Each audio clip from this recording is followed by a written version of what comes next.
ভাতা বা ডিএ মূল বেতনের 140%। ভাতা সহ মূল বেতন ৩৬,০০০ টাকা হলে মূল বেতন কত? 140% মানে কি, ওর যদি 100 টাকা বেতন থাকে, মূল বেতন যদি 100 টাকা থাকে, তাহলে ওই ভাতা পাচ্ছে 140 টাকা, তাহলে ওর মোট বেতন হচ্ছে কত? 240।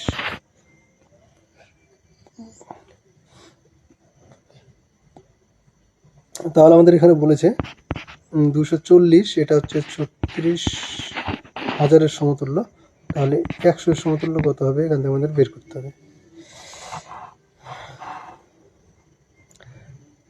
তাহলে এখানে হয়ে কী হবে দেখো তো, 100 ইন্টু উপরে চলে যাবে 36,000 আর নিচে চলে আসবে 240। কাটো, 12 দিয়ে কাটো, 2 12 12 24, 3 12 36 আর 3টে শূন্য, এটা দিয়ে এটা কেটে দিলাম 5, তাহলে 3 5 15,000।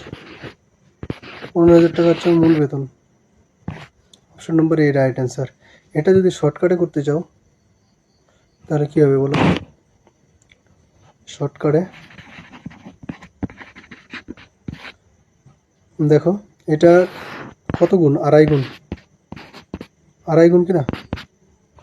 100 এর আড়াই গুণ, প্রায় আড়াই গুণ, আড়াই গুণের থেকে একটু কম, ঠিক আছে?